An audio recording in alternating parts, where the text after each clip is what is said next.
ಅಂದರೆ ನಾನು Santosh Gowda welcome seeds ಪ್ರತಿನಿಧಿ. ಈಗ ನಮ್ಮ ವೆಲ್ಕಮ್ ಸೀಡ್ಸ್ನ ವೆಲ್ಕಮ್ ಬುಲೆಟ್ ಅನ್ನು ಹಾಕಿ ಉತ್ತಮವಾಗಿ ಬೆಳೆದಿರೋ ನಮ್ಮ ವೆಲ್ಕಮ್ ಬುಲೆಟ್ ಅದ್ರ ಬಗ್ಗೆ ಅಭಿಪ್ರಾಯವನ್ನು ನಮ್ಮ ಪ್ರಿಯ ರೈತ ಬಾಂಧವರು ಹಂಚ್ಕೋತಾರೆ. ನಮಸ್ಕಾರ ಅಣ್ಣ.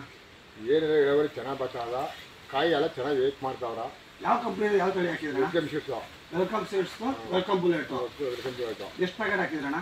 ಇವಾಗ ನಾವು 8,000 ರೂಪಾಯಿ ಹಾಕಿದ್ವಿ. 8,000 ಹೆಚ್ಚು 3-4 ಪ್ಯಾಕೆಟ್ ಹಾಕಿದ್ರಿ ಅಣ್ಣ. ಮತ್ತೆ ಇಳುವರಿ ಯಾಕೆ ಬರ್ತದೆ? ಇಳುವರಿ ಓಕೆ, ಕಾಯಿ ಎಲ್ಲಕ್ಕಿಂತ ಓಕೆ.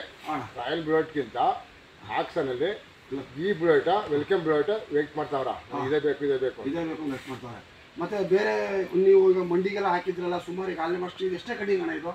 ಇದು ಎರಡನೇ ಕಟಿಂಗ್. ಮೊದಲನೇ ಕಟಿಂಗ್ ಮಾಡಿದಾಗ ನಿಮಗೆ ಮಂಡಿಲೆಲ್ಲ ಹೆಂಗೆ ರೆಸ್ಪಾನ್ಸ್? ಅದೇ ರೆಸ್ಪಾನ್ಸು ಮಂಡಿಲಿ ನಮ್ಗೆ ಈ ಕಾಯಿ ಬೇಕು ಅಂತ ಕೇಳೋದವರು ಬಂದು ಇದನ್ನೇ ಕೇಳೋದು ಈ ಕಾಯಿ ಬೇಕು ಅಂತ ಕೇಳಿದ್ರು ಅಣ್ಣ.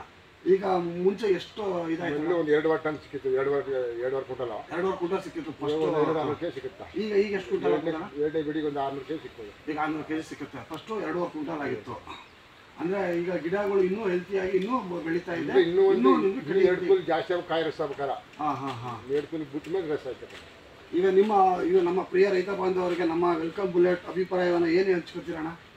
ಓಕೆ, ಈ ಕಂಪ್ನಿ ಓಕೆ, ನಿಮ್ಮದು ಟಮಾಟೋದರ ವಾಲಿ ಅದಕ್ಕೆ ಎಲ್ಲಕ್ಕಿಂತ ಸೂಪರ್. ಮೊದಲಿಂದ ಶಿವಮ್ಮ ಚೊಟ್ರ ಬಂದರು ಏನು ಫಲ ಬಿಟ್ಟಿತ್ತು ಅದೇ ಲೆವೆಲ್ಗೆ ಅದು ಇದ್ದಾಗ ನಿಮ್ಮ ಕಂಪ್ನಿ ಕಲ್ಪೇ ಇಲ್ಲ. ನಿಮ್ಮ ಕಂಪ್ನಿ ಎಲ್ಲ ಓಕೆ. ಅಂದರೆ ನಮ್ಮ ವೆಲ್ಕಮ್ ಸೀಡ್ಸ್ದು ಪದಾರ್ಥಗಳು ಎಲ್ಲರೂ ಉತ್ತಮವಾಗಿದೆ. ನಿಮ್ಮ ಕಂಪ್ನಿ ಬ್ರೋಟ್ ಮೆಣಸಿ ಆಗ್ಬೋದು, ಹೂಕೋಸು ಆಗ್ಬೋದು, ಎಲೆಕೋಸು ಆಗ್ಬೋದು, ಟಮಾಟೋ ಆಗ್ಬೋದು, ಎಲ್ಲ ಓಕೆ ಅಂತ ತೊಂದರೆ ಇಲ್ಲ. ಏನು ಕಂಪ್ಲೇಂಟ್ ಏನೂ ಆಗಿಲ್ಲ, ಎಲ್ಲ ಓಕೆ. ನೋಡಿ ಪ್ರಿಯ ರೈತ ಬಾಂಧವರೇ ಆಗಿದೆ ಅಂತ.